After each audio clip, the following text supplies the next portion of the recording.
kembali di Kompas Petang bersama saya Friska Clarissa. Saudara, kritikan kepada TGUPP Gubernur Anies Baswedan muncul dari Wakil Ketua Fraksi Gerindra DPRD DKI Jakarta, Andika. Gerindra menilai banyak pelanggaran aturan yang dilakukan oleh anggota TGUPP. Menurutnya, TGUPP Gubernur Anies Baswedan lebih baik dibubarkan. Ini setelah Bambang Wijoyanto selaku Ketua Komite Pencegahan Korupsi Jakarta yang menjadi bagian dari TGUPP DKI justru menerima pekerjaan sebagai kuasa hukum Partai Demokrat. Di sisi lain, Gerindra menilai banyak pelanggaran aturan hingga ketidakprofesionalan dalam bekerja. Iya, Bang. Tidak mempermasalahkan apakah BW itu jadi law firm-nya pihak mana. Yang kita permasalahkan adalah bahwa BW mendapatkan gaji dari negara, dari uang rakyat, dari pajak yang kita pungut dari rakyat. Disinilah kita melihat bahwa ternyata TGUPP ini banyak yang tidak sudah profesional dalam melaksanakan tugasnya. Hal lain kenapa saya menuntut supaya dilakukan evaluasi kepada TGUPP, bahkan angka konkret bila perlu sampai dengan pembubaran. Jadi intinya bukan kepada terkait masalah BW ini hanya pintu masuk saja, tetapi khusus terhadap TGUPP. Soal desakan fraksi Gerindra di DPRD DKI Jakarta yang meminta TGUPP Gubernur Anies Baswedan dibubarkan, kita bahas bersama narasumber kita sudah bergabung lewat sambungan Zoom. Ada Wakil Ketua Fraksi Gerindra DPRD DKI Jakarta, Andika, Direktur Eksekutif Parameter Politik Adi Prayitno, dan juga pakar Tata Kota Universitas Trisakti, Yayat Supriyatna. Selamat sore Pak Andika, Mas Adi, Kang Yayat. Selamat sore, Priska. Sore, saya ke Pak Andika dulu. Jadi statementnya Pak Andika ini serius akan dibawa DPRD DKI Jakarta untuk pembubaran TGUPP? Jadi begini Mbak, sebenarnya dari awal waktu pada saat kita rapat anggaran itu sudah terjadi perdebatan terkait masalah apakah TGUPP ini akan tetap dilanjutkan atau tidak. Oke. Bahkan dari praksi-praksi yang lain itu menuntut agar TGUPP dibubarkan. Hanya saja kami hanya masih memberi kesempatan dari fraksi Gerindra sebagai pengusung dari Gubernur Anies dan Sandi saat itu untuk memberikan kesempatan TGUPP supaya bisa kembali bekerja lebih baik, lebih profesional. Dalam arti tidak mencampuri urusan yang bukan menjadi kebijakan, bukan menjadi tupoksinya. Akan tetapi di perjalanan kami melihat ini TGUPP ternyata tidak berbenah diri. Bahkan banyak sekali kami terima laporan, baik dari BUMD, baik dari SKPD, UKPD, yang semuanya seolah-olah itu apa kata TGUPP. Sehingga kami berpikir bahwa, kalau berbicara istri, suaminya gubernur, istrinya itu wakil gubernur. Anak-anak kandungnya ada yang namanya SKPD, UKPD, asisten, dan sebagainya. Sementara TGUPP kalau diistilahkan sebagai anak pungut. Kenapa anak pungut ini bisa begitu besar mempengaruhi seisi rumah tersebut yang harusnya segala sesuatunya dibicarakan dengan istrinya terlebih dahulu, wakil gubernur, dengan anak-anaknya, bukan langsung dengan anak pungut. Nah, kami melihat ditambah lagi kejadian Pak BW ini menerima sebagai lawyer. Kami tidak ingin masuk ke ranah tersebut. Kami hanya melihat bahwa ini uang rakyat yang digunakan untuk menggaji TGUPP tersebut. Ya profesional kayak gitu, tinggalkan hal-hal tersebut. Jadi kami sekali lagi tidak masuk ke ranah persoalan dia. Jadi Pak BW ini pintu gitu. masuknya aja, tapi kalau dari fraksi Gerindra melihat ini memang sudah tidak efektif kinerjanya dan mengganggu keharmonisan tanda kutip dari pemerintahan Provinsi DKI Jakarta, perangkat daerahnya begitu ya. Saya tanyakan ke Mas Adi. Mas Adi setuju dengan ini TGUPP diminta Gerindra untuk dibubarkan saja? Ya, setuju. Karena dalam banyak hal memang TGUPP selama ini layamutu walayah ya. Ya, ada gitu tapi tidak kelihatan progress report dari kerjaannya apa. Ini kan dari dulu sebenarnya disorot oleh publik, terutama soal apa yang kemudian mendasari TGUPP ini perlu dibentuk di Jakarta. Apakah sebagai staf ahli presiden, maksud saya staf ahli gubernur, apakah sebagai tenaga ahli gubernur, atau dia hanya sekumpulan orang-orang yang dinilai punya kontribusi terhadap pemenangan Anies Baswedan waktu Pilkada DKI 2017 lalu. Jadi wajar kalau kemudian memang TGOPP itu selalu dipertanyakan soal apa yang sudah dilakukan. Yang kedua, tidak ada transparansi soal rekrutmen, soal pendanaan. Sementara dana yang dikeluarkan oleh APBD cukup besar, dan pada saat yang bersamaan tuntutan publik warga Jakarta cukup besar, terutama persoalan-persoalan krusial seperti tentang kemacetan, tentang banjir ya, yang dalam beberapa minggu yang lalu cukup luar biasa. Tapi tidak ada suara-suara yang kemudian muncul dari TGOPP sebagai satu institusi yang konon dianggap bisa memberikan satu solusi terhadap progres apa yang dilakukan oleh gubernur. Disinilah kemudian menjadi titik kulminasi, apalagi salah satu anggota TGOPP KPK DKI Jakarta lah kira-kira begitu, Pak BW justru muncul dalam konflik dualisme Partai Demokrat. Bukan bicara tentang tata kota Jakarta, bukan bicara tentang specifically terkait kasus korupsi DP rumah 0% misalnya, Pengadaan lahan ataupun ya. tidak betul, ataupun misalnya tidak ada investigasi tentang Trans Jakarta yang mangkrak itu tidak bisa berfungsi yang sekian cukup lama. Ini kok malah muncul dalam pusaran konflik politik yang cukup partisan di Partai Demokrat gitu, ketimbang menunjukkan kinerjanya, sesuatu yang bisa diukur oleh warga Jakarta. Jadi wajar kalau kemudian TGOPP ini bukan hanya disorot, belakangan memang dituntut untuk dibubarkan. Karenanya banyak juga yang berharap bahwa TGOPP ini transparansi anggaran kinerjanya mulai diaudit gitu ya. Jadi ini adalah satu pintu masuk sebenarnya bagaimana kinerja TGOPP termasuk keuangannya itu diaudit biar transparan, terang benderang gitu. Jangan sampai anggaran yang cukup luar biasa tapi kinerjanya tidak terlampau kelihatan di Jakarta. Jadi transparansi antara anggaran dan kinerja ke publik agar bisa dinilai lebih terbuka lagi ya, Mas Adi, ini yang jadi PR dari TGOPP ini ya.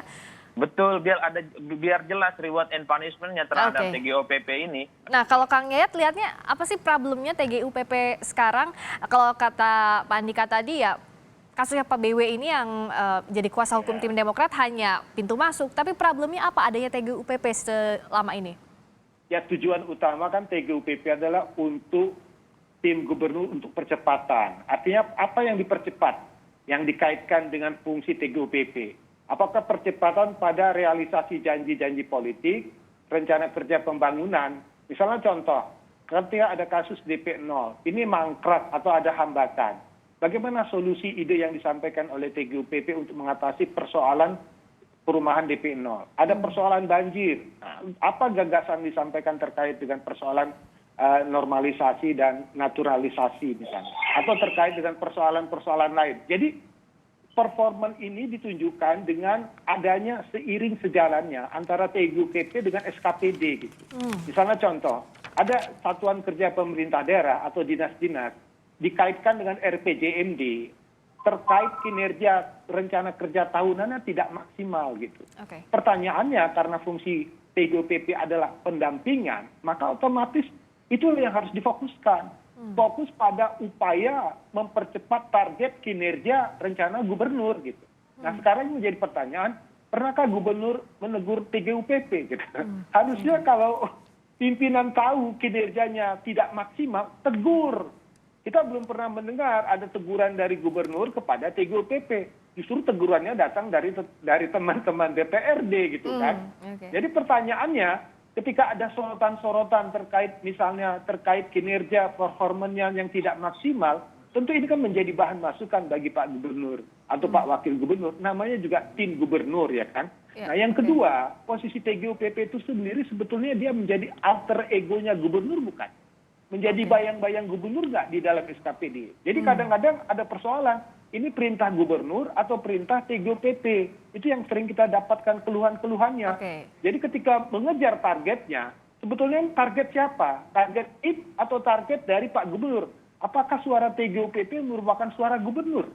Itu yang perlu menjadi sebuah bahan evaluasi bagi kita. Bagaimana tim yang dibiayai ini pun punya performa baik. Kemudian kalau perlu ya ada laporan lah tentang kinerjanya setiap tahun. Tadi betul, inputnya berapa biaya yang dikeluarkan untuk kelembagaan ini, kemudian output yang didapat dan outcome yang dimanfaatkan. Jadi auditnya harus jelas terhadap TGUPP ini. Nah, saya tapi mau tanya ke Pak Andika, kalau ini pintu masuknya sekarang kan sudah bertahun-tahun sejak awal ada TGUPP, selama ini evaluasinya memang seperti apa, terutama dari DPRD mengawasi adanya TGUPP? Sekali lagi Mbak Petra, kami ini sebagai partai pengusung. Jadi partai pengusung segala kebijakan yang dikeluarkan oleh gubernur, wakil gubernur tentunya harus sesuai dengan RPJMD. Nah kami melihat pada saat tahun kemarin masih on the track lah. Tetapi tahun ke tahun ini juga kita melihat bahwa TGOPP ini sudah bukan di jalan yang benar lagi. Makanya kita ajak yuk kita kembali ke jalan yang benar. Gitu kalimatnya seperti itu. Kenapa demikian? Karena banyak hal-hal, kesulitan-kesulitan gubernur di dalam melaksanakan RPJMD tidak terukur dengan apa yang dilakukan oleh TGOPP. Bahkan laporan sangat luar biasa.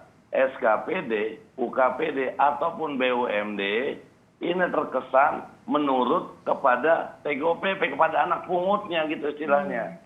Padahal kami ini di DPRD bagian dari pemerintahan daerah. Kami ingin mengundang TGOPP. TGOPP bukan bagian dari pemerintahan daerah. Jadi pada saat kami memanggil pun juga tidak tepat rasanya seperti itu. Untuk itulah kami menyampaikan kepada saudara gubernur agar TGOPP ini dibenahi dengan baik, dibenahi dengan bijak. Tetapi hingga saat ini bahkan kemarin terjadi blunder dengan kejadian BW masuk ke ranah yang harusnya tidak dimasuki. Kenapa demikian? Ya karena kita melihat bahwa sekali lagi banyak persoalan di Jakarta yang harusnya TGOPP bisa memberikan masukan-masukan positif dalam kaitannya pencapaian RPJMD. Ingat tahun 2022 tinggal 1 tahun ke depan. Itu tugas gubernur. Kalau TGOPP tidak maksimal bekerja dengan baik, kami sebagai partai pengusung tentunya sangat kecewa. Untuk itu kami mulai melakukan evaluasi secara total bila perlu dibubarkan kalau tidak membawa banyak manfaat. DPRD mintanya ini dievaluasi segera agar bisa dipantau kinerjanya. Bila perlu dibubarkan dalam rangka pencapaian apa yang kita tuangkan di dalam RPJMD. Baik Pak Andika, saya ke Mas Adi. Nah selama ini auditnya kemana aja? Kalau dari Mas Adi, kenapa ini luputnya di mana? Kok nggak diawasin? Kok nggak ada audit yang transparan misalnya? Ya kalau dilihat dari pembentukan TGOPP itu kan berdasarkan pergub ya. Jadi memang tanggung jawabnya ke gubernur. Reward and punishment-nya itu kepada gubernur.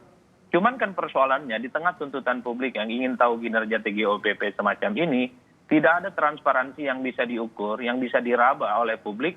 Apa yang sudah dilakukan oleh TGOPP ini, progress report-nya, evaluasinya, termasuk anggaran yang saya kira cukup besar, tapi sampai sekarang masih belum terendus cukup baik oleh publik. Jadi wajar kalau kemudian banyak tuntutan untuk bukan hanya dievaluasi, bahkan dibubarkan. Saya agak ekstrim tadi ngomong, laya mutu walayah ya. Memang ada TGOPP gitu, tapi eksistensinya nggak ada gitu. Ketika banjir tidak ada sikapnya, ataupun ketika kasus korupsi juga tidak ada. Ujuk-ujuk ada salah satu TGOPP, kebetulan ketua KPK DKI lah kira-kira begitu, ini muncul dalam arus konflik partai orang lain. Wajar kalau kemudian ini menjadi semacam trigger untuk masuk kepada persoalan yang inti. Kayaknya memang layak untuk dibubarkan ini TGOPP gitu ya. Memang masalahnya, saya sering dikit. Permasalahannya karena kami di DPRD yang mempunyai fungsi pengawasan tidak bisa memanggil, tidak bisa. Karena itu bukan bagian dari struktur pemerintahan daerah begitu ya? Pemerintahan bukan mitra kerja kami. Ini permasalahannya sehingga kami hanya menyampaikan kepada saudara gubernur agar ini dibenahi. Kalau tidak bisa dibenahi juga dibubarkan saja kan begitu kalimatnya. Gitu. Kang Yayat, harusnya apa sih output yang ada dari TGUPP ini? Kalau bisa masyarakat nilai ini memuaskan kalau apa Kang Yayat? Ya pertama begini, pasti ada proses dalam konteks memberikan sumbang saran, ide, gagasan, atau evaluasi. Misalnya contoh, dari rencana kerja gubernur RPJMD itu, target-target prioritas apa yang menjadi skala yang harus dicapai pada setiap tahunnya. Jadi dalam hal ini yang dibutuhkan adalah bagaimana kontribusi TGOPP untuk memberikan ide dan gagasan untuk mempercepat proses tersebut. Misalnya saran dan masukan kepada SKPD. Jadi sumbang saran TGOPP itu bisa dalam bentuk gagasan, ide, terobosan, atau katakanlah membangun suatu jaringan. Misalnya jaringan informasi kepada publik bahwa kami bekerja cukup maksimal untuk membantu gubernur dalam berbagai solusi masalah yang dihadapi oleh DKI. Nah yang kedua, TGOPP ini kan banyak keragaman. Pendekatannya pendekatan kelompok atau pendekatan personal. Jadi kan karena di sini sebetulnya yang direkrut kan pada personal-personal, kemudian ada kelompok-kelompok kerjanya itu. Nah pertanyaannya, hubungan kerja kan terkait dengan bagaimana mekanisme hubungan kerja mereka dengan unit kerja yang memang ada relasi dengan keahlian dari TGOPP. Nah sekarang pertanyaannya, apa yang kira-kira sudah diberikan oleh TGOPP kepada SKPD atau gagasan yang disampaikan oleh pada Pak Gubernur. Nah kalau ada prestasi, sampaikan saja. Itu menarik loh. Karena yang ditunggu masyarakat itu adalah kontribusi dari APBD yang cukup besar untuk menggaji tenaga-tenaga ahli ini. Kemudian tenaga ahli memberikan laporan, reward, dipublish saja kepada masyarakat. Jadi masyarakat merasakan bahwa kontribusi dari APBD DKI kepada para ahli ini betul-betul terasa manfaatnya ketika para ahli ini banyak membantu mencari jalan keluar dari berbagai masalah DKI. Karena sekali lagi saya mengatakan, persoalan-persoalan mendasar itu masih ada yang belum terselesaikan. Seperti tadi penanganan banjir, DP 0% yang belum selesai, ada kasus pembelian tanah secara menyimpang di Saranajaya. Itu juga menarik bagi kita ketika ada persoalan kasus DP 0 tidak jalan, tahu-tahu ada kasus di bidang korupsinya gitu. Padahal tugas Pak BW juga bagian dari KPK-nya DKI. Kenapa itu bisa terjadi? Itu menarik. Jadi problem-problem dasar di Jakarta ini yang belum terlihat kinerjanya TGUPP bisa membantu gubernur untuk menyelesaikan. Nah, tapi bicara soal TGUPP yang tadi kata Pak Andika, triggernya adalah pernyataannya Pak BW. Tapi kawannya Pak Andika sama-sama dari Gerindra juga, Wakil Gubernur DKI bilang katanya nggak ada yang dilanggar kok dari yang dikatakan trigger ini dari statementnya Pak BW. Kita akan bahas usai jeda di Kompas Petang.